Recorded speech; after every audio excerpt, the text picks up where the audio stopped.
Hello everyone, welcome to Black Mirror horror. कैसे हैं आप सब? आई होप आप सब ठीक होंगे।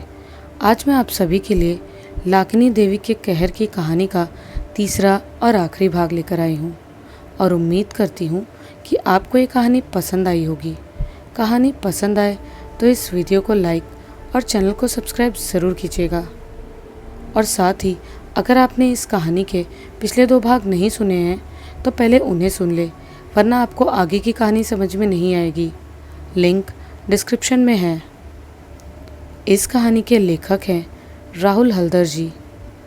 तो जैसा कि आप सभी ने पिछले भाग में सुना था कि रॉकेट की मृत्यु हो जाती है और उस आदमी को ये पता चलता है कि रॉकेट की मृत्यु का कारण लाकिनी की वो मूर्ति है जो वो मैक्लोडगंज से लेकर आया था, और वो चाहता है कि वो किसी तरह उस अभिशापित मूर्ति से अपना पीछा छुड़ा ले। तो आइए जानते हैं कि क्या इतना आसान है उस मूर्ति से अपना पीछा छुड़ाना, और इस मूर्ति से पीछा छुड़ाने में और कितनी मुश्किलों का सामना करना पड़ेगा उसे, या फिर इन सब में और कितनी जाने जाएंगी। ये सब जानेंगे हम इस कहानी में आगे। तो चलिए चलते हैं आगे की कहानी की ओर। मैं लखनऊ शहर में जिस जगह रहता हूँ, गोमती नदी वहाँ से ज़्यादा दूर नहीं है। वहाँ तक चलकर ही पहुँचा जा सकता है। सूर्य के पश्चिम में ढलने से पहले ही मैं निकल पड़ा। उस मूर्ति को एक अखबार में लपेटकर बैग में रख लिया है। उसे स्पर्श करने में भी अब मुझे डर लग रहा है। पहली बार इस मूर्ति को देखकर ये कितनी सुंदर लगी थी, लेकिन अब ऐसा लग रहा है कि नहीं, इसमें सुंदरता नाम की कुछ भी नहीं है। विभत्स से भयानक, उसमें कोई सुंदरता नहीं है। मूर्ति को देखकर ही शरीर में डर दौड़ जाता है। इस वस्तु को अपने घर में रखने का ख्याल ही मुझे क्यों आया। मेरे घर से कुछ ही दूरी पर अमीनाबाद मार्केट है। सोचा था कि अमीनाबाद मार्केट के पास से रस्तोगी घाट के लिए ऑटो लूँगा। अमीनाबाद मार्केट के दोनों तरफ की दुकानों के बीच से मैं चलता हुआ जा रहा हूँ। चलते हुए वहाँ कई सारी किताबों की दुकानों पर मेरी नज़र पड़ रही है। चलते चलते एक धार्मिक बुक स्टोर में एक लाल दफ्ती वाली किताब को देखते ही मैं रुक गया। लाल दफ्ती पर पीले रंग से लिखा हुआ है, बौद्ध तंत्र व देव देवी। दफ्ती के ऊपर लिखे हुए शब्द से ज़्यादा उस पर बने चित्र ने मुझे आकर्षण किया था। उस चित्र के साथ मेरे बैग में रखी हुई मूर्ति से पूरा मेल नहीं था, लेकिन उसमें कई सारी समानता थी। मूर्ति को फेंकने से पहले उसके बारे में जानने के लिए मन व्याकुल हो उठा। मैंने सोचा कि इस किताब को एक बार पढ़ना चाहिए, शायद मुझे कुछ पता चल जाए। इस मूर्ति के बारे में किताब में शायद कोई रेफरेंस तो अवश्य होगा।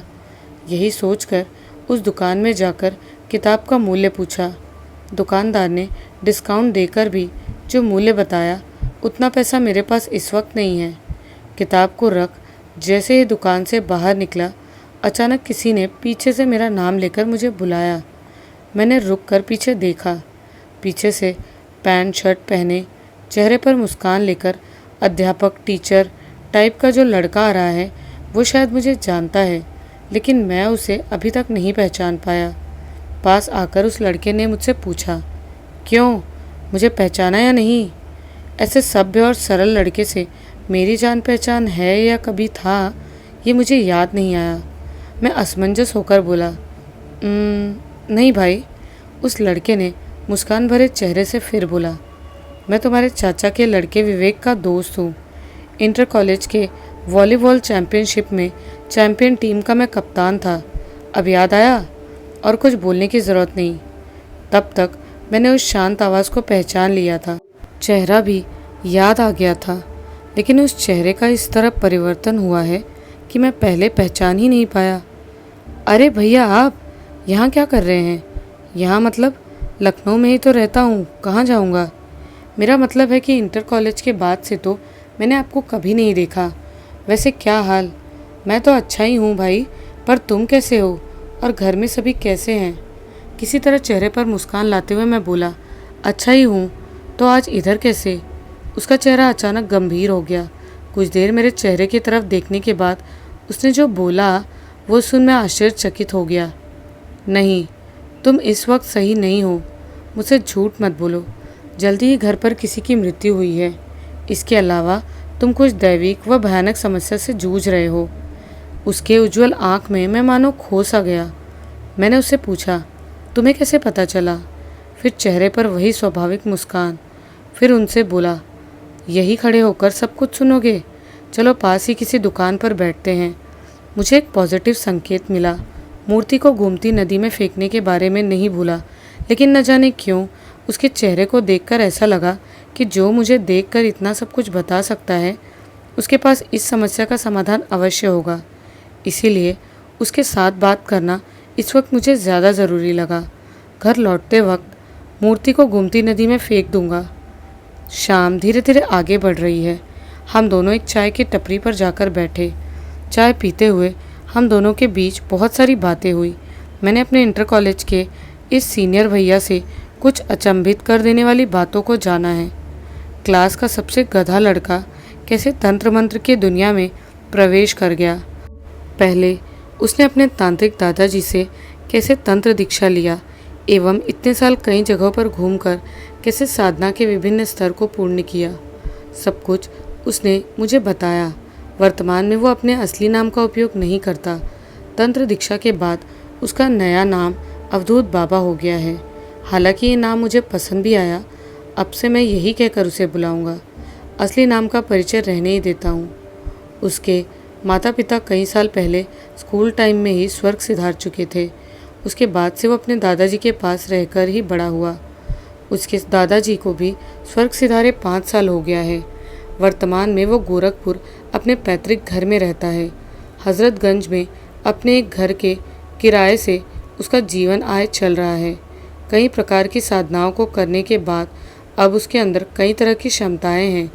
इतने दिनों के बाद कोई दूसरा अगर मिलकर ये बात कहता तो मैं मानने से पहले 10 बार सोचता, लेकिन इस लड़के को मैं जानता था। उससे पहले लगभग 100 ही परिवर्तन हो गया है। इसके अलावा 2 तेज उज्जवल आँख को देखकर ये समझा जा सकता है कि वह झूठ नहीं बोल रहा। इसके अलावा उसने मेरे साथ हो रहे समस्याओं के बारे में इतनी आसानी से कैसे बता दिया। मुग्ध व अचंभित होकर उसके जीवन के इस परिवर्तन की कहानी को सुन रहा था। जो लड़का इंटर कॉलेज की लड़कियों के बीच इतना पॉपुलर था, बहुत ही अच्छा वॉलीबॉल खेलता, क्लास बंक मारता, गड़बड़ कांड में सबसे आगे, उसके अंदर का ये परिवर्तन बहुत ही आश्चर्यजनक है। लेकिन उसके अंदर तांत्रिक के जैसा लुक नहीं है। साधारण सा शर्ट पैंट, साधारण बाल, दाढ़ी, क्लीन शेव और कंधे पर एक तरफा वाला एक बैग, बस इतना ही। अचानक देखने से शायद कोई टीचर है, यही भाव पहले मन में आएगा। मेरे मन में एक शांति की हवा बह चली थी। सचमुच भगवान बहुत ही करुणामयी है, जो इतने सालों बाद आज ही किसी तरह उसके साथ में मिल गया। मन के अंदर एक बात दौड़ गई कि शायद यही आदमी मेरे समस्याओं को मिटा सकता है। अपने बारे में बहुत सारी बातें बताने के बाद अब अवधूत ने मुझसे पूछा, अब बताओ कि मूल समस्या क्या है? हालांकि मैंने बहुत सारा अंदाज़ा लगा लिया है, लेकिन तुम्हारे मुंह से सुनना चाहता हूँ। शायद मैं तुम्हारी कुछ सहायता कर सकूँ। आभार की रेखा मेरे चेहरे पर स्पष्ट थी। सचमुच भगवान मनुष्य के भेष में इस तरह समस्याओं से बचाने के लिए आते हैं। अवधूत को सब कुछ खुलकर बताया। मैक्लोडगंज मार्केट की घटना से लेकर आज सुबह तक मेरे साथ जो कुछ भी हुआ सब कुछ उसे बताया। अवधूत ने सब कुछ ध्यानपूर्वक सुना। सब कुछ बताने के बाद अवधूत बोला, तुम भी पागल ही हो। अनजाने व्यक्ति ने कुछ दिया और तुमने फ्री में ऐसे ही ले लिया। इतनी महंगी मूर्ति उसने तुम्हें दी और तुमने इस बारे में एक बार भी नहीं सोचा। जो भी हो, अब वो मूर्ति कहाँ है? मेरे पास सिर झुकाकर सुनने के अलावा और कोई उपाय नहीं था। इस प्रश्न का आखिर मैं क्या जवाब दूं? सपने में भी कल्पना नहीं किया था कि एक पंचधातु की बौद्ध देवी मूर्ति रात को जीवित भी हो सकती है। बैग से मूर्ति को निकालकर उसके हाथ में दे दिया। लपेटे हुए अखबार को खोलकर उसने मूर्ति को कई बार इधर उधर से देखा और फिर बोला, इसे ऐसे साथ में लेकर क्यों घूम रहे हो? इससे कोई भी घटना हो सकती है। गोमती नदी में फेंकने जा रहा था। नहीं, इससे कोई लाभ नहीं होगा। ऐसे नहीं होता। तुम एक काम करो, ये मूर्ति मुझे दे दो। ये सुन मैं चौंक गया। नहीं भाई, जानबूझकर मैं इस भयानक समस्या को तुम्हारे कंधे पर नहीं डालना चाहता। मैं इसे जाकर गोमती में विसर्जन कर देता हूँ। अवधूत ने हल्का सा मुस्कुराते हुए बोला, मेरे पास महाकाल भैरव के यज्ञ का भस्म है तथा खुद की रक्षा के लिए मेरे पास रक्षा मंत्र भी है। कोई निम्न नकारात्मक शक्ति मेरा कुछ नहीं बिगाड़ सकती। तुम बिना कुछ सोचे ही ये मूर्ति मुझे दे सकते हो। वैसे अगर ये तुम्हारे पास रहा तो कोई ना कोई भयानक घटना अवश्य तुम्हारे साथ होगी। मैं इतना जानता हूँ कि कोई भयानक नकारात्मक शक्ति ये नहीं चाहेगी कि उसकी मूर्ति का विसर्जन किया जाए। वो तुम्हें रोकने की कोशिश करेगा। शाम हो चुकी है, अब ये मूर्ति अपने पास मत रखो। अकेले अकेले इस मूर्ति को लेकर टहल रहे हो। अच्छा हुआ कि मैं मिल गया, वरना आज पता नहीं क्या होता। वो मूर्ति मुझे दे दो। अनिच्छा मन से उसके हाथ में मैंने मूर्ति को दे दिया। मेरे हाव भाव को देखकर अवधूत हंसकर बोला, अरे भाई चिंता मत करो, मुझे कुछ नहीं होगा। तुम्हारे घर में लोग हैं लेकिन मैं अकेला हूँ। अगर मुझे कुछ हुआ भी तो भी कोई बात नहीं। इसके अलावा तुमने आज सुबह ही अपने प्यारे रॉकेट को खोया है। आज रात ये मूर्ति कौन सा भयानक खेल दिखाती क्या ही पता। अब उठो, तुम्हें घर तक छोड़ देता हूँ। रात होने वाली है और तुम्हें अकेले घर जाने देना सही नहीं है। वो सचमुच मुझे मेरे घर तक छोड़ कर गया।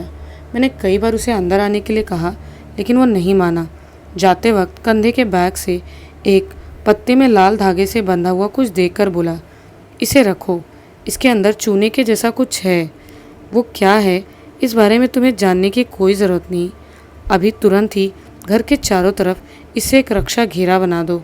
और हाँ, चिंता की कोई बात नहीं, सब कुछ ठीक हो जाएगा। तुम कल शाम को एक बार मुझसे मिलना। सुबह मुझे बहुत काम है। सुबह तो बिज़ी रहूँगा। शाम को हमें बाराबंकी जाना होगा। घर पर बता देना कि लौटने में रात हो जाएगा। वहाँ पर मेरे पहचान के एक आदमी से मिलना होगा। उनका नाम कृष्ण प्रसाद भट्टराई है। नेपाली जाति से हैं। यहाँ बाराबंकी में अपने लड़के के व्यवसाय के कारण पूरे परिवार के साथ रहते हैं।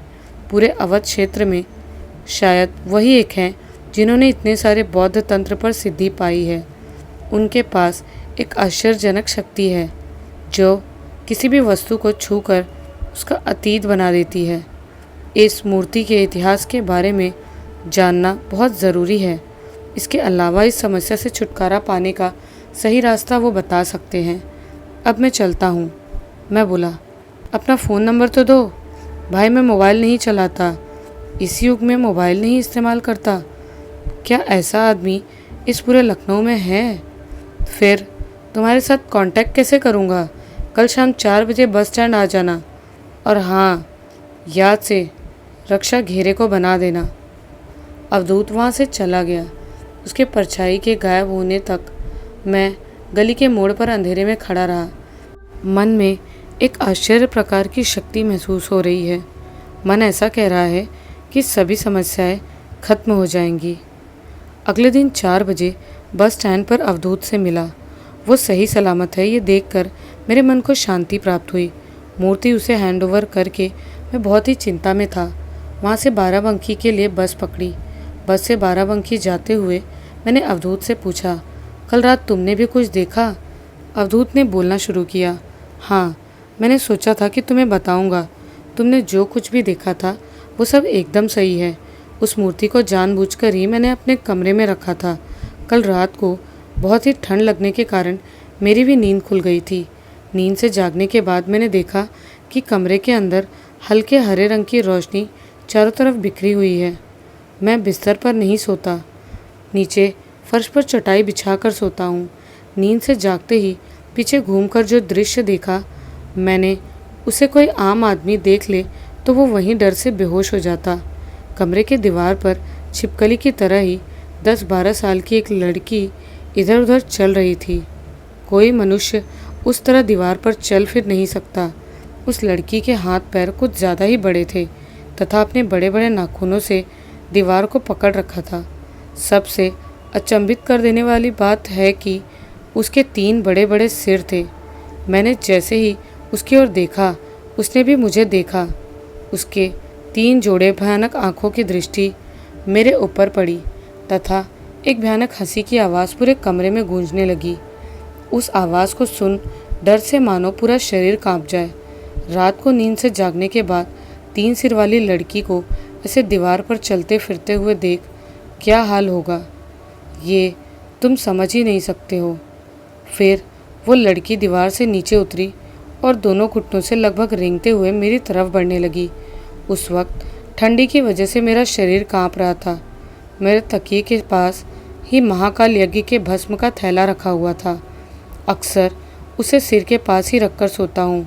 किसी तरह उस थैले में हाथ घुसाकर एक मुट्ठी भस्म निकाला तथा एक प्रयोग रक्षा मंत्र मन में ही बोलकर भस्म उस लड़की पर फेंक दिया।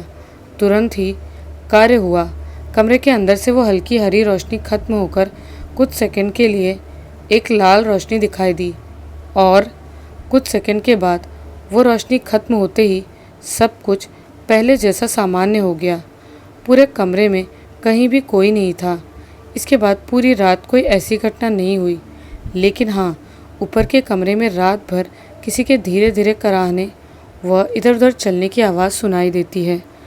जो भी हो, आज ऐसा लग रहा है कि इस समस्या का समाधान हो जाएगा। मैं बस की खिड़की से बाहर उदास मन से देखता रहा। ये सब गलती मेरी ही है। इस समस्या को मैं ही उठाकर लाया था।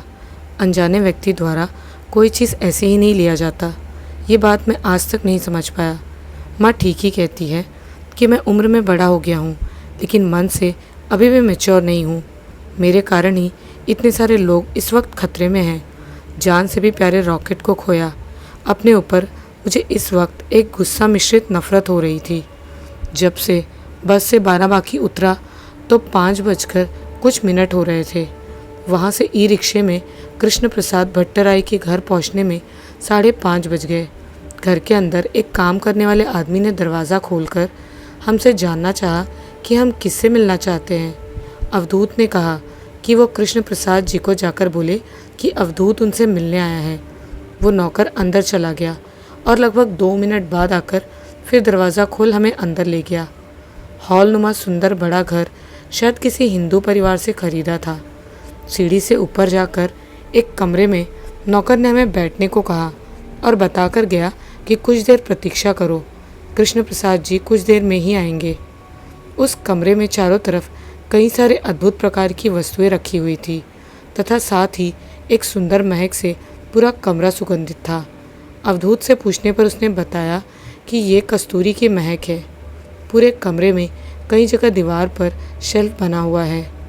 एक जगह मार्बल डस्ट का एक सुंदर बुद्ध मंदिर रखा हुआ है और उसके नीचे भी कई प्रकार के देव देवियों की मूर्ति रखी हुई है। हमारे देश के सिक्किम व नेपाल, भूटान वाले मंदिर व मार्केट में ऐसे भयानक दर्शनों वाले कई मूर्तियों को मैंने देखा है। इसके अलावा भी कई सारे पुराने किताब वहाँ रखे थे। रोल किया हुआ स्क्रिप्चर, क्रिस्टल की जपमाला, कई प्रकार का घंटा, सुंदर पीतल की कटोरी, इसके अलावा और भी कई प्रकार की अद्भुत सामान वहाँ इधर उधर रखी हुई थी। अवधूत ने एक कटोरी के जैसी वस्तु दिखाकर पूछी, वो क्या है जानते हो? नहीं, खोपड़ी के ऊपर का भाग, उससे पेय पीने का कार्य करते हैं। दरवाजे के पास पैरों की आवाज़ सुनकर हम उठ खड़े हुए। एक बड़े से शरीर वाले अद्भुत कपड़ा पहने एक आदमी आकर खड़े हुए। अवधूत ने आगे बढ़कर उनको प्रणाम किया। इसका मतलब यही कृष्ण प्रसाद भट्टराई जी हैं। हमें बैठने को बोलकर खुद सामने रखे हुए भालू के चमड़े के आसन से बने कुर्सी पर आकर बैठे। कैसे हो अवधूत? एकदम शुद्ध अवधी भाषा में प्रश्न पूछा। उनका चेहरा नेपाली की तरह है, परंतु बहुत ही स्पष्ट अवधी भाषा बोलते हैं। शायद बहुत सालों से यहाँ रहने के कारण ऐसा है। उम्र यही लगभग 60 के आसपास होगी, लेकिन देखकर ऐसा नहीं लगता। नेपाली लोगों के जैसा चेहरा गोल नहीं, बल्कि उससे अलग लंबा चेहरा है। दोनों आँख छोटे लेकिन बहुत ही उज्जवल, शरीर हेल्दी, सिर पर लंबे काले सफ़ेद बाल पोनीटेल करके बांधा हुआ। तो आज मेरे पास कैसे? अवधूत बोला। आपके पास एक समस्या के कारण आया हूँ। इस बारे में आप ही हमारी सहायता कर सकते हैं। असल में मेरे इस दोस्त ने एक अनजान व्यक्ति से एक मूर्ति पाई है। वो कोई बौद्ध देवी की है। उस मूर्ति को घर लाने के बाद से ही कई सारी अद्भुत घटनाएं हो रही हैं। इसी मूर्ति के कारण कल इसका प्यारा कुत्ता भी मारा गया। इस वक्त मूर्ति मेरे पास है, देखिए, क्या इसे पहचान सकते हैं? कहते हुए अवधूत ने बैग से लाल कपड़े में मुड़ी हुई मूर्ति को निकाल कृष्ण प्रसाद जी को दिया। अब तक शांत चुपचाप बैठे हुए भट्टराई जी मूर्ति को ठीक से एक झलक देखने के बाद आश्चर्य में पड़ गए। उनके चेहरे के हाव भाव को देखकर समझ आ गया कि उन्होंने इस मूर्ति को पहचान लिया है। कृष्ण प्रसाद जी उत्तेजित होकर बोले, मुझे सब कुछ बताओ, कुछ भी मत छुपाना। हम दोनों ने कृष्ण प्रसाद जी को सब कुछ बताया। हम ये भी ध्यान दे रहे थे कि घटना को सुनते हुए उनकी आंख बार बार चौड़ी हो जाती। सब कुछ बताने के बाद अवधूत ने उनके तरफ देखकर बोला, इसका इतिहास जानना बहुत ही ज़रूरी है। ये किस देवी की मूर्ति है, किस उद्देश्य से इसे जगाया गया, वह अब तक ये कहाँ थी?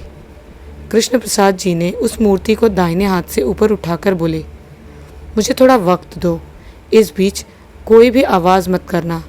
यही बोलकर उन्होंने एक लंबी सांस ली और अपनी आंखों को बंद कर दिया। पूरे कमरे में पिन ड्रॉप साइलेंस है। घड़ी के टिक टिक की आवाज़ सुनाई दे रही है। कमरे में केवल कस्तूरी की महक के अलावा मानो सब कुछ ठहर गया है। सामने ही कृष्ण प्रसाद भट्टराई जी मूर्ति को हाथ में पकड़कर लगभग 5 मिनट से ज़्यादा ध्यानमग्न हैं। लगभग 10 मिनट के बाद कृष्ण प्रसाद जी ने आंखें खोली। उसके बाद हम दोनों की ओर देखकर बोले, मूर्ति को हाथ में पकड़ते ही मैं पहचान गया था। वर्तमान में मैं अपनी एक विशेष शक्ति का प्रयोग करके इसके अतीत के बारे में थोड़ा बहुत पता लगाने में सक्षम हो गया, लेकिन मुझे सब कुछ नहीं पता क्योंकि ये मूर्ति बहुत ही प्राचीन है। इसका बहुत ही बड़ा इतिहास है, लेकिन जितना मुझे पता चला है आशा करता हूँ तुम्हारे काम आएगा। इसकी उम्र लगभग 1000 वर्ष है। ये मूर्ति उस वक्त की है जब पाल वंश बिहार, बंगाल व उत्तर भारत के कुछ भागों पर राज करता था। हमारे वज्रयान बौद्ध धर्म में 4 संप्रदाय हैं, वो है शाक्य, कग्यू, निगम्मा तथा गेलुग। इनमें से निगम्मा संप्रदाय सबसे अधिक तंत्र क्रिया करते हैं। बहुत ही भयंकर व शक्तिशाली देव देवियों को लेकर ये साधना करते हैं। इनके अक्सर सभी साधनाएं बहुत ही गुप्त होती हैं। किसी पुराने पोथी में भी इनकी साधनाओं के बारे में नहीं पता चला। बहुत कम ही लिखित रूप में है, जो है उन्हें पाना इतना सहज नहीं। ये मूर्ति उसी निगम्मा संप्रदाय में पूजित एक भयानक आराध्य देवी लाकिनी की है। कृष्ण प्रसाद जी कुछ देर के लिए शांत हुए। अवधूत के चेहरे की ओर उन्होंने देखा। अवधूत बोल पड़ा, लेकिन लाकिनी तो हिंदू तंत्र की देवी है। कृष्ण प्रसाद जी ने फिर बोलना शुरू किया, नहीं, ये तुम्हारे हिंदू तंत्र में वर्णित शरीर के 7 चक्र में से एक मणिपुर चक्र में अवस्थित लाकिनी देवी नहीं है। निगम्मा संप्रदाय की आराध्य ये देवी बहुत ही भयंकर व शक्तिशाली है। लाकिनी साधना बहुत ही भयंकर है, इसलिए बहुत ही ज्ञानी वज्राचार्य भी इस बारे में नहीं जानते। मैंने अपने गुरु से इस देवी के बारे में पहली बार सुना था। हम सभी जो बौद्ध धर्म का पालन करते हैं, हम मानते हैं कि संसार में कुछ 6 स्तर हैं। मनुष्य अपने कर्मफल के अनुसार इन 6 स्तर में बार बार जन्म ग्रहण करके निर्वाण प्राप्त करता है। इन 6 स्तर में सबसे निम्न स्तर नरक है। तुम्हारे हिंदू धर्म की तरह हमारे नरक में भी कई प्रकार है। जैसे हिंदू धर्म में 28 स्तर या प्रकार के नरक हैं, उसी तरह बौद्ध धर्म में 18 प्रकार के नरक हैं। उसमें से कुछ गर्म नरक व कुछ शीत नरक हैं। इस शीतल नरक के 9 और प्रकार हैं। उन्हीं में एक प्रकार का नाम निरार बुदा है। इसी निरार बुदा नरक से लाकिनी का संबंध है, इसीलिए वो शीतलता के साथ युक्त है। जिस स्थान पर वो रहती है वहाँ का तापमान बहुत ही नीचे चला जाता है। देवी अति भयंकरी, वर्ण हल्का हरा, इसीलिए उनके शरीर से हल्के हरे रंग की रोशनी निकलती रहती है। 3 सिर विशिष्टा, विकराल वदना तथा होठ के दोनों तरफ 2 बड़े दांत निकले हुए हैं। एक हाथ में वज्र तथा दूसरे हाथ में अग्निशिखा। शव के ऊपर खड़ी होकर वो नृत्य कर रही है। इनको जागृत करने की प्रक्रिया बहुत ही कठिन नहीं, लेकिन बहुत ही गुप्त है, क्योंकि किसी अच्छे उद्देश्य से लाकिनी को जागृत नहीं किया जाता। किसी असाध्य साधना को पूर्ण करने के लिए ही लाकिनी जागरण का प्रयोग किया जाता है। मनुष्य जब लोभ में अंधा होकर ऐसा कुछ पाना चाहता है जो उसके वश से बाहर है, तभी वो लाकिनी को जागृत करता है। इसी कारण से लोभी मनुष्य के हाथों से लाकिनी जागरण होने पर महाविनाश उपस्थित होता है। इनको जागृत करना सहज है, परंतु विसर्जित करना बहुत ही कठिन है। देवी बहुत ही मायावी व कुटिल विभिन्न रूप भी ले सकती है। बताए गए समय तक इनकी साधना करनी होती है और इसके लिए लाकिनी को प्रति रात एक ताज़ा प्राण की जरूरत होती है। देवी लाकिनी जीव के प्राण शक्ति को लेकर खुद को और शक्तिशाली बनाती है। प्राण शक्ति चूस लेने के बाद उस शरीर में खून व जान कुछ नहीं बचता। 15 से 21 दिन के बाद साधक की मनोकामना पूर्ण होती है, लेकिन इसके बाद जब साधक उन्हें विसर्जन करके जाता है, तभी लाकिनी अपना असली रूप दिखाती है। वो कई प्रकार के डर वो वहम माया से साधक की हत्या करने से भी पीछे नहीं हटती। वो मानव जगत में रहकर ही एक के बाद एक शिकार करती रहती है। विसर्जन किए बिना लाकिनी के हाथ से बचने का एक ही उपाय है, लेकिन वो कोई स्थायी समाधान नहीं है। जिस मूर्ति में लाकिनी को जागृत किया जाता है, उस मूर्ति के मालिक का बदलाव करने पर वो नया शिकार पा जाती है, क्योंकि वो मूर्ति लाकिनी का आधार है। इसीलिए कोई अगर मूर्ति को किसी को हस्तांतरित करता है तो वो खुद लाकिनी से मुक्ति पा जाता है, लेकिन जिसके पास ये मूर्ति रहती है उसके ऊपर घोर संकट आ जाता है। इतना सब कुछ एक साथ बताकर कृष्ण प्रसाद जी कुछ देर शांत हुए। मैं समझ गया कि मैक्लोडगंज के बाज़ार में उस आदमी ने उतने उत्साह से मुझे मूर्ति क्यों दे दी थी। उस आदमी ने भी शायद मेरी तरह बिना कुछ जाने मूर्ति को अपने पास रख दिया था। इसके बाद अवश्य ही उसके जीवन में कोई ना कोई घटना घटी होगी। इसीलिए मुझे दुकानों में मूर्ति खोजते हुए देख उस आदमी ने इस मूर्ति से मुक्ति पानी चाहिए। कृष्ण प्रसाद भट्टराय जी ने फिर से बताना शुरू किया।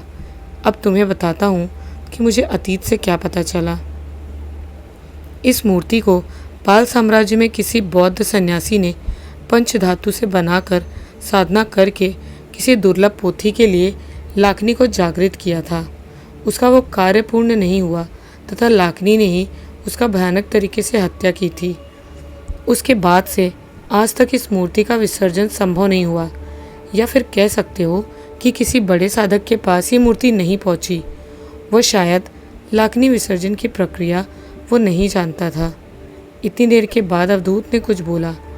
इसका मतलब है इतने सालों से, हाँ, इतने सालों से लाकिनी ने न जाने कितनों का शिकार किया। पता नहीं कितनों ने बिना जाने अपने जीवन में सर्वनाश को बुला लिया। कमरे के अंदर कुछ देर शांति बनी रही। फिर अवधूत ही बोला, इसका मतलब लाकिनी से छुटकारा पाने का कोई उपाय ही नहीं है।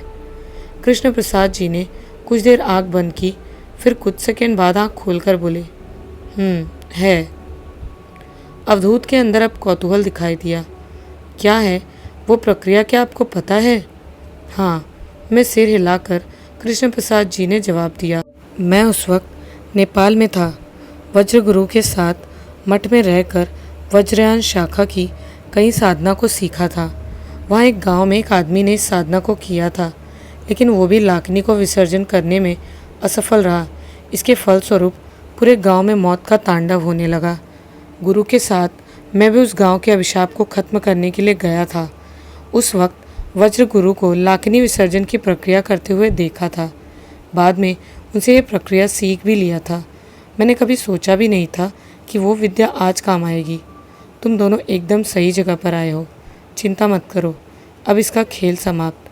सामने रखी लाकिनी मूर्ति को देखते हुए इन बातों को कृष्ण प्रसाद जी ने बोला। इसके बाद फिर बोले, अब हमें देर नहीं करना चाहिए। प्रतिदिन प्राण शक्ति का रस पाकर लाकिनी को अब इसकी आदत हो गई है। इसके बाद अवधूत की ओर देखकर बोले, तुम्हारे ऊपर खतरा है।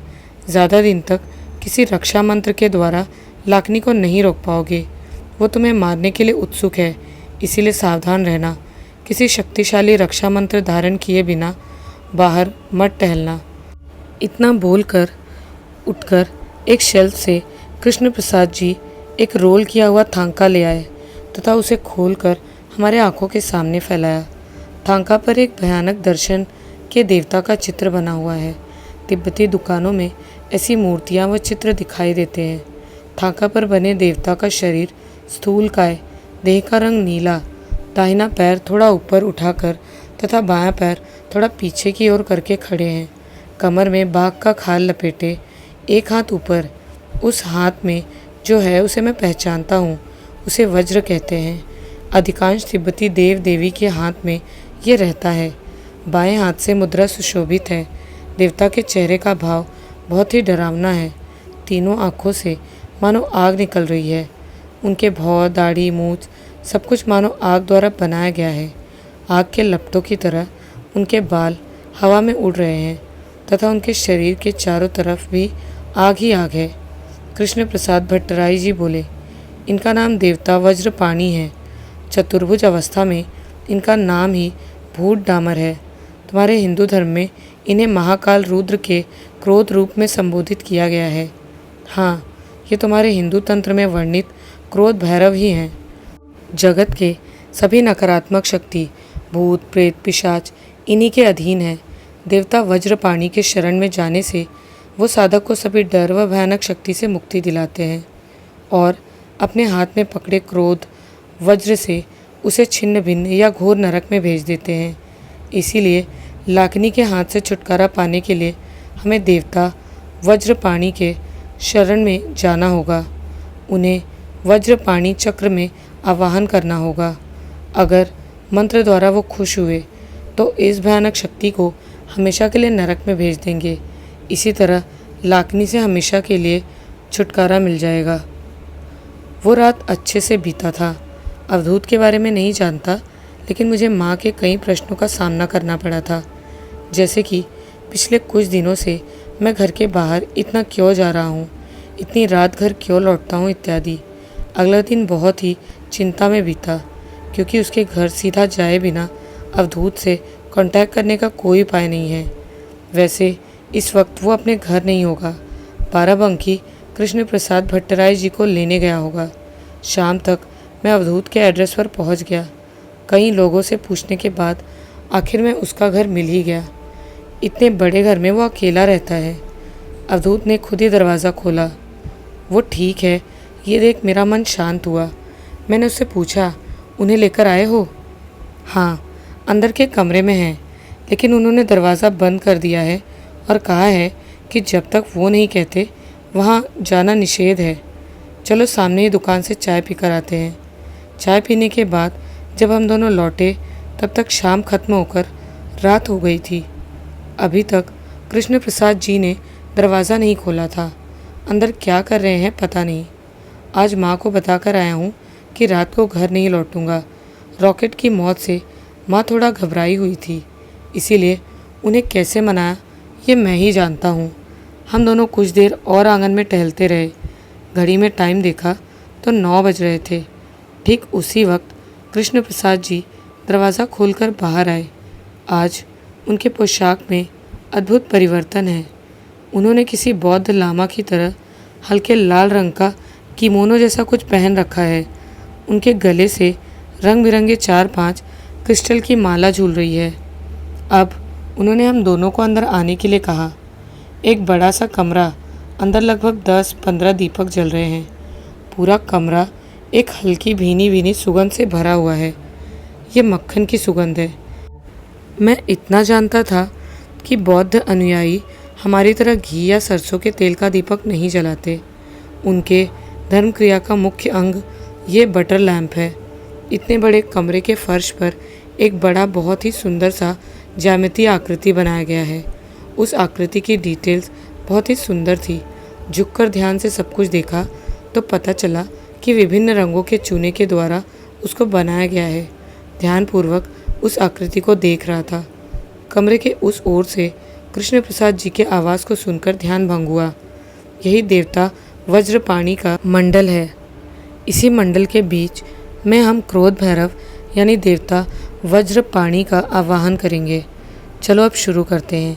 इसके बाद अवधूत के हाथ में एक जपमाला पकड़ाकर बोले, सभी इंद्रियों को शांत रख, मन को ध्यान मुद्रा के उच्च स्थान पर ले जाना और फिर देवता वज्रपाणी को याद करना। साथ ही साथ ओम वज्रपाणी हूँ इस मंत्र का जाप करना, लेकिन अभी नहीं। अभी मुझे बहुत सारा कार्य करना होगा। मैं जब कहूँ तब मंत्र जप शुरू करना। जाओ, मंडल के उत्तर की ओर बैठ जाओ। अब उन्होंने आगे आकर मेरे हाथ में उस अभिशापित मूर्ति को दिया और बोले, इसे पकड़े रहो और मेरे आदेश का इंतज़ार करना। ये मूर्ति तुम्हारे हाथ में रहेगी, इसीलिए तुम्हारे साथ कुछ होने की संभावना सबसे ज़्यादा है। लेकिन डरने की कोई बात नहीं, मैं तुम्हारे चारों तरफ रक्षा घेरा बना देता हूँ। याद रखना, कुछ भी हो जाए, लेकिन तुम इस रक्षा घेरा के बाहर नहीं आओगे। लाकिनी अपने मायावी जाल से तुम्हें अचंभित करेगी, लेकिन वो कुछ भी करे, इस रक्षा घेरा से बाहर मत निकलना। अगर इस घेरे से बाहर निकल आए तो हम दोनों कुछ नहीं कर सकते। ये सब कुछ सुनकर डर से मेरा गला सूख गया था, फिर भी किसी तरह से हिलाकर जवाब दिया। एक रंगीन बैग के अंदर से कुछ लाल रंग के चूने जैसा निकालकर मंत्र पढ़ते हुए कृष्ण प्रसाद जी ने मेरे चारों तरफ एक गोल घेरा बनाया। फिर सामने वाले भालू के चमड़े के आसन पर जाकर बैठे। एक बड़े से पीतल की टोकरी में चमकदार चूने जैसा कुछ डालकर उसमें आग जला दिया। उस आग का रंग गाढ़ा लाल है। मंडल के ठीक बीच में कृष्ण प्रसाद जी ने उस टोकरी को रखा। अब उन्होंने अपने बैग से एक पीतल का घंटा निकाला और फिर उनका बायां हाथ चलते ही वो घंटा मधुर आवाज़ में बज उठा और पूरे कमरे में टन टन टन टन की आवाज़ सुनाई देने लगी। दाहिने हाथ से उस पीतल की टोकरी में कुछ फेंक रहे हैं और उसी से बीच बीच में आग की लपटें ऊपर उठती। उनके गंभीर मंत्र पढ़ने की आवाज़ से इस खाली कमरे की दीवार मानो कांप रही है। मैं और अवधूत इस वक्त केवल दर्शक मात्र हैं। उनके आदेश के बिना हम चूँ भी नहीं कर सकते। आग में आहुति देना समाप्त होने के बाद कृष्ण प्रसाद जी उठकर मंडल के चारों तरफ कई सारे सुगंधित धूप बत्ती को जला दिया। कुछ ही मिनटों में पूरा कमरा धुएं और तेज सुगंध से भर गया। अभी इशारों में उन्होंने अवधूत को जपमाला उठाने के लिए कहा और फिर बोले, मंत्र तब तक पढ़ते रहना जब तक मंडल के बीच में जलते आग का रंग नीला ना हो जाए। आग का रंग नीला होते ही समझ जाना कि ये देवता वज्रपाणी है। याद रखना, आग के रंग का परिवर्तन ना होने से पहले कुछ भी हो, मंत्रपाठ नहीं रुकना चाहिए। अब एक साथ दोनों ने ही मंत्रपाठ शुरू कर दिया। बटर लैम्प की रोशनी में अगरबत्ती के धुआं व सुगंध तथा दोनों के मंत्र पाठ ने इस पूरे कमरे के वातावरण को एक अलौकिक दृश्य में बदल दिया है। मंत्र की आवाज़ से पूरा कमरा गूंज रहा है। कब तक मंत्र पाठ चलता रहा मुझे नहीं पता। मुझे बैठे बैठे थोड़ी नींद आने लगी थी। इधर धूप बत्ती का धुआं और सुगंध दोनों बढ़ा है, इसीलिए नींद आने का बहुत ही अच्छा परिवेश बना था। कुछ ही दूरी पर बैठे अवधूत और कृष्ण प्रसाद जी धुंधले दिख रहे थे। अचानक हाथ में कुछ गर्म महसूस होते ही मुंह से आ शब्द निकल गया, क्योंकि मानो गर्म लोहे पर हाथ पड़ गया हो। मैं चौंक गया था। नहीं, लोहा नहीं, हाथ में पकड़ी हुई मूर्ति गर्म हो गई थी, इसीलिए उसे पकड़ने में कठिनाई हो रही थी। उधर दोनों का मंत्रपाठ चल रहा था। किसी को बुलाकर इस बारे में पता भी नहीं कर पा रहा था। इधर मूर्ति को पकड़े रहना लगभग असंभव हो रहा था। कृष्ण प्रसाद जी के कहे अनुसार मूर्ति को नीचे रख भी नहीं सकते। पूरा कमरा किसी घटना की प्रतीक्षा कर रहा है। पूरे कमरे का परिवेश डरावना हो गया है। मुझे ऐसा लगा कि मानो कोई शुभ नहीं बल्कि अशुभ शक्ति इस कमरे में दस्तक देने वाली है। उसी वक्त एक धीमी आवाज़ की हंसी सुनाई देने लगी। आवाज़ बहुत ही अस्पष्ट और मानो बहुत ही दूर से आ रही है। मैं अचंभित होकर चारों तरफ देखने लगा। कोई कहीं भी नहीं था। सामने, पीछे, दोनों तरफ नहीं, कोई भी नहीं। आखिर ये हंसी की आवाज़ कहाँ से आ रही है? मंडल के बीच में रखे टोकरी की आग का रंग तो लाल से नीला होना चाहिए था, लेकिन वो धीरे धीरे हल्के हरे रंग में क्यों परिवर्तित हो रहा है? इस हल्के हरे रंग को मैंने पहले भी कहीं देखा है। कृष्ण प्रसाद जी और अवधूत दोनों की आंखें बंद है। कमरे में परिवर्तन होना शुरू हो गया है, लेकिन मैं उनका ध्यान आकर्षित नहीं कर पा रहा। अचानक एक ठंडी हवा का झोंका मेरे चेहरे को छूकर निकल गया। जलती आग की लपटें थोड़ी तेज़ हो गई। उसी आग की रोशनी में अचानक मेरी नज़र ऊपर सीलिंग की ओर पड़ी और वहाँ जो देखा उसे देखकर मेरा पूरा शरीर डर से कांप उठा। कृष्ण प्रसाद जी और अवधूत दोनों की आंखें बंद है। उन्हें अब तक नहीं पता कि इस कमरे में बहुत सारे भयानक बदलाव हो रहे हैं। अचानक जब मेरी नज़र ऊपर सीलिंग की ओर पड़ी तो वहाँ का दृश्य किसी को भी अंदर से हिला देगा। कमरे के उस तरफ से सीलिंग पर एक बच्चा उल्टा चलता हुआ मेरी तरफ आ रहा था। उसके शरीर का रंग हल्का हरा है। एक नहीं, उसके 3 सिर हैं। लाकिनी। मेरे मुंह से ही तेज़ सिहरन की आवाज़ निकल गई। मेरे सीने के बाएं तरफ तेज़ दर्द होने लगा। वो भयानक छोटा बच्चा दांत दिखाते हुए खिलखिलाकर हंस रहा था। 3 जोड़े भयानक आँख में नफरत और प्रतिहिंसा चमक रही है। वो बच्चा मेरे सिर के ऊपर आकर रुका और हंसते हुए मुझे ध्यान से देखने लगा। अचानक ही धड़ाक से वो बच्चा मेरे सामने आकर गिरा। रक्षा घेरा के अंदर नहीं, वो रक्षा घेरा के बाहर गिरा था। गिरने की वजह से उसके शरीर का कुछ अंग चोट के कारण फट गए और खून निकलने लगा। कुछ सेकंड तक फर्श पर वो ऐसे ही पड़ा रहा। देखकर ऐसा लगा कि वो मर गया है, लेकिन अचानक ही मुझे आश्चर्य करते हुए वो बच्चा हंसता हुआ उठ बैठा। उसके एक सिर पर एक तरफ बहुत ही ज़ोर की चोट लगी है और वहाँ से निकलता खून उसके चेहरे और पूरे शरीर पर बह रहा है। ऐसी विभत्स अवस्था में भी वो बच्चा हंसता ही जा रहा है। उस घिनौने हंसी से उसके पूरे शरीर की मांसपेशी हिल रही है। ये दृश्य और सहन नहीं कर पाया और मैं तेज़ी से चिल्ला पड़ा। अवधूत और कृष्ण प्रसाद जी दोनों ने मेरी तरफ देखा, लेकिन मंत्रपाठ को नहीं रोका। अवधूत ने इशारे से मुझे चुप रहने के लिए कहा। कमरे के अंदर जो भयानक दृश्य चल रहा है, क्या उन्हें कुछ भी नहीं दिख रहा? वो मुझे चुप रहने के लिए कैसे बोल सकता है? वो छोटा बच्चा अब मेरे चारों तरफ टहलने लगा। एक बात समझ गया कि लाकिनी रक्षा घेरा पार करके मेरे पास नहीं आएगी, इसीलिए रक्षा घेरा के बाहर से मुझे डर दिखाने की कोशिश कर रही है। ये सोचते ही मुझे थोड़ा बल मिला। मैं आंख बंद करके मूर्ति को हाथ में पकड़कर बैठा रहा। इधर तेज़ ठंडी व आतंक की वजह से मेरा पूरा शरीर कांप रहा है। मैंने ध्यान दिया कि लाकिनी जितनी पास आई है, ठंड उतनी ही बढ़ गई है। कितनी देर तक ऐसे आंख बंद करके बैठा रहा मुझे नहीं पता। अचानक ही मैंने सुना कि दोनों ने मंत्रपाठ बंद कर दिया है। इसके तुरंत बाद ही कृष्ण प्रसाद जी के चिल्लाने की आवाज़ सुनाई दी। मैंने गलती से फिर आँख खोल दिया। अगर नहीं खोलता तो ही अच्छा रहता।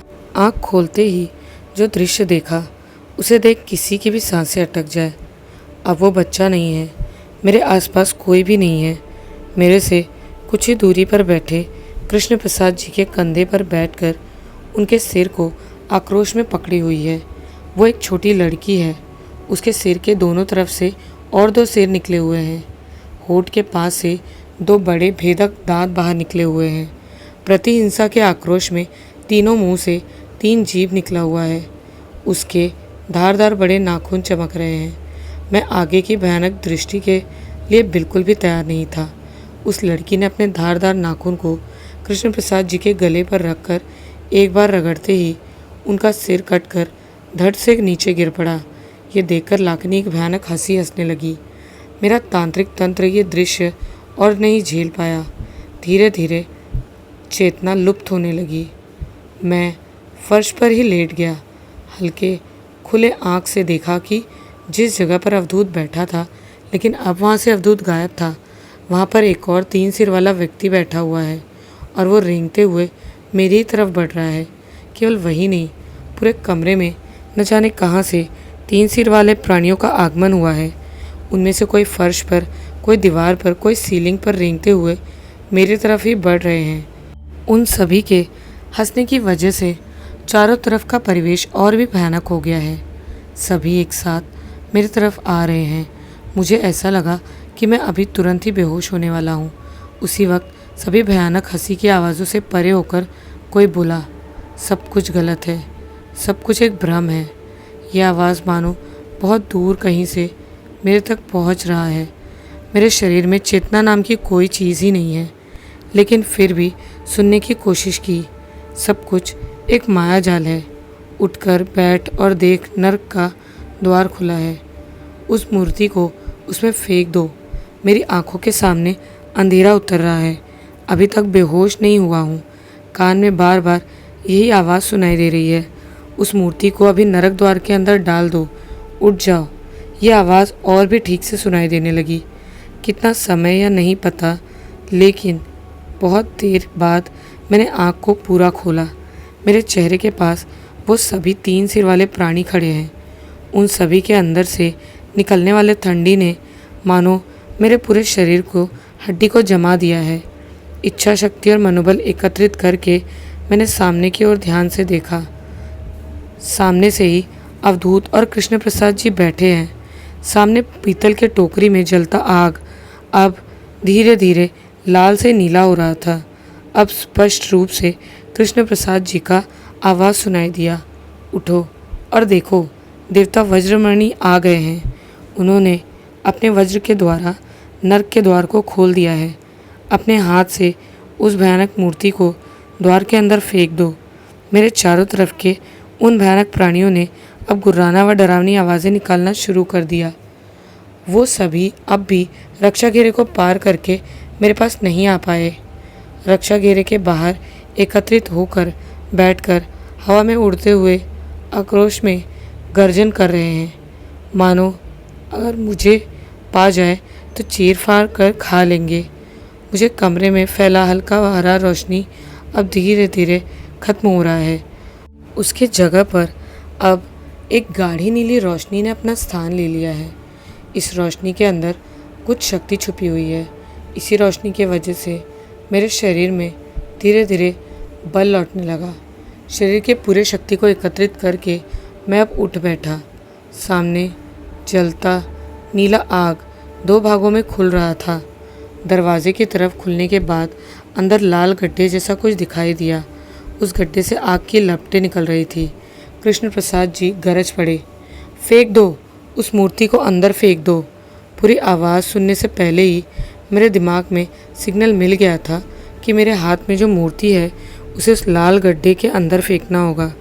फिर से पूरे शरीर की शक्ति को एकत्रित करके अपने हाथ में लिए उस पंचधातु की अभिशापित लाकिनी मूर्ति को मैंने उस गड्ढे की ओर फेंक दिया। तुरंत ही मेरे चारों तरफ के भयानक 3 सिर वाले प्राणी जलने लगे। पूरे कमरे को उस वक्त गाढ़े नीली रोशनी ने अपने कब्जे में ले लिया था। उस रोशनी ने कमरे के अंदर के सभी भयानक शरीर को एक हरे रंग की रोशनी में बदलकर उस गड्ढे में घुस गया। उन सभी के हाहाकार गर्जन से पूरे कमरे की दीवार कांप उठी। मेरे दिमाग के ऊपर फिर जोर पड़ने लगा। बेहोश होने के कुछ सेकंड्स पहले मुझे एक गंभीर हंसी की आवाज़ सुनाई दी। यह आवाज़ अवधूत, कृष्ण प्रसाद, भट्टराई जी अथवा किसी मनुष्य की नहीं थी। वो आवाज़ मन कोई तृप्त कर रहा था। इसके बाद मुझे कुछ भी याद नहीं। मैंने जब आँख खोला तो अवधूत और कृष्ण प्रसाद जी मेरे ऊपर झुके हुए थे। बेहोशी के बाद आँख खोलते ही दोनों ने मुझे पकड़कर बिठाया। मैं लगभग 1 घंटे बेहोश था। मेरे स्वाभाविक होते ही अवधूत ने जाकर कमरे का दरवाज़ा खोल दिया। धूप बत्ती की सुगंधित धुआं हवा के साथ बाहर निकल गया। अवधूत ने मुझसे पूछा, क्या हाल, चाय पियोगे? बैठे रहो, मैं बना कर लाता हूँ। आप भी पियेंगे ना? अंधेरे में उन्होंने सिर हिलाया। हाँ, नहीं, मैं देख नहीं पाया। अवधूत ने क्या समझा नहीं पता। वो कमरे से बाहर चला गया और मैं धीरे धीरे बाहर जाकर दरवाजे को पकड़कर खड़ा हुआ। कुछ पक्षियों की आवाज़ सुनाई दी। हालांकि अभी भोर होने में काफ़ी समय है। आसमान में उस वक्त भी कुछ तारे जगमगा रहे थे। उस वक्त आसमान का रंग घना नीला था, एकदम देवता वज्रपाणी की तरह। काल रात्रि के काले अंधेरे को भेदकर जैसे भोर का सूर्य उदय होता है, ठीक उसी तरह जब संसार के सीने में अशुभ शक्ति का जन्म होता है, तब इस ग्रह में किसी एक जगह शुभ शक्ति का भी आगमन होता है, जो सभी अशुभ मायाजाल को काटकर चारों तरफ मंगलमय सुगंध फैला देते हैं। शुभ और अशुभ के इस लड़ाई में फिर एक बार शुभ की विजय हुई। तो ये था इस कहानी का तीसरा और आखिरी भाग। यहाँ तक आपको कहानी कैसी लगी हमें कमेंट्स में ज़रूर बताइएगा। मिलती हूँ एक नए वीडियो में एक नई कहानी के साथ। जय माँ काली।